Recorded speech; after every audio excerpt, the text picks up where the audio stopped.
Hi, this is Yaakov Abdelik. And I'm Kristen. And we're doing a short podcast about sleeping on your back in pregnancy, because this is a question we get all the time. Can you sleep on your back? Right. And to me, I always say the answer is yes. You know, the old joke, of course you got to sleep on your back. Whose back are you going to sleep on? Right.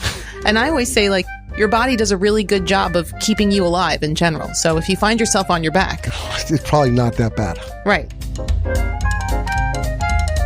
Okay, so let's talk about why there's this whole issue about not sleeping on your back. What is the problem? Why are OBs concerned about women that are sleeping on their back? So, it's the whole concept of this idea about the Vena Cava. The Vena Cava is this large vein. Usually I say something that's not defined and you stop me. Right. And I'm like, what does that mean? What is a Vena Cava? So what is the Vena Cava? So we go opposite this time? Right. That's what I'm saying. This is weird. So the Vena Cava is the main venous supply coming back. Well, the inferior Vena Cava is coming back from the legs, bringing the blood back to the heart. Right. So that's like the large vein. Veins are what carry the blood back from the body into the heart. The heart reoxygenates from the lungs, and then now you're getting oxygenated blood back to your body. And so veins can be easily compressed because, when you see them in your body and you press on them, they can occlude easily. And so if you have a large mass that's pressing on your vena cava on your back, then you could potentially stop the blood flow going back to your heart. I'll slow it down. Okay, so I'm going to translate what Kristen said. The uterus is large, and when you lay on your back, the uterus compresses the inferior vena cava, decreasing the blood flow from your lower extremities back to your heart, less blood to your heart, less blood out of your heart, less blood out of your heart, less blood back to the uterus, and the baby can get affected by that. Right. But if you're 9 weeks pregnant, it's not really, your uterus is the size of a lemon. Actually, maybe a little bit bigger, the size of a grapefruit. Right. Okay. The size of a grapefruit. We'll stick with citrus. Okay. It's not really big enough. So it's like halfway or more than halfway in the third trimester.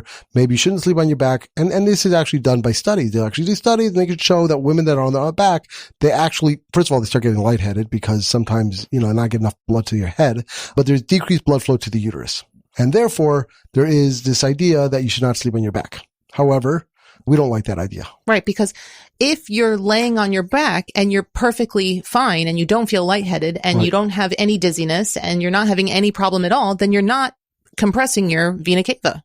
Right. So the way I would phrase that is, I personally believe in God and the creation of the world, but regardless, there is no problem with nature in the sense that nature forgot to tell you not to sleep on your back. If you were not to sleep on your back in pregnancy, during pregnancy, a big horn would grow out of your back to prevent you from sleeping on your back. Right? Now, we know you're not supposed to sleep on your stomach in pregnancy because your belly's right there and your belly's telling you don't sleep. This is uncomfortable. Try sleeping on your belly at 9 months pregnancy. Right. There's something in the way. Even if it didn't occur to you that it wouldn't be a good idea, it would occur to you that it's not comfortable. Right. Right. So it makes no sense teleologically, right? Oh, by the way, I don't ever get to use that word, but teleologically, right? Good word. It is. It makes no sense that you shouldn't be sleeping on your back and that we needed some doctors to do Doppler studies in the year, 1990 something to tell us that because we would have known that through nature. Right. Also, even though studies show a decreased blood flow to the baby or to the uterus, it doesn't actually show a compromised pregnancy because of that. Right, or that it does anything. Right.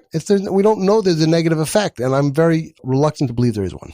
Also, if you are one of these women who, when you lay on your back, you do have shortness of breath, it's going to be uncomfortable to sleep on your back, and you won't naturally sleep on your back. Excellent point. You have a built-in alarm. If your blood flow is not good because you're on your back, you're going to be like, oh, I'm not getting enough air. I think I'll roll over. Right. Have you ever watched a sleep study?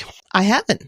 Go online. Anybody can do this. Google sleep study. A sleep study is basically a bunch of pictures of one person sleeping, taken every, 5 minutes. And then you run them all together. So it's fast forward. Here's your night in bed.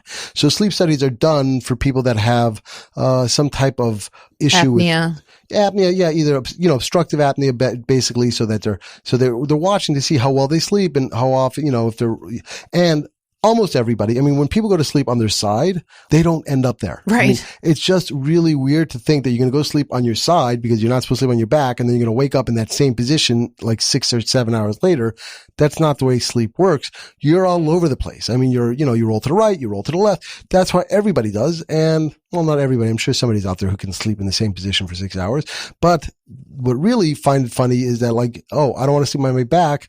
I better sleep on my side and better hire somebody to tap me on the shoulder every time I roll on my back because that's going to happen all the time. And a lot of anxiousness about sleeping on the back and pillows not to sleep on the back. So people that are told don't sleep on your back just get anxious about it. They still sleep on their back because the state of sleep is by definition one where you don't know position you're in.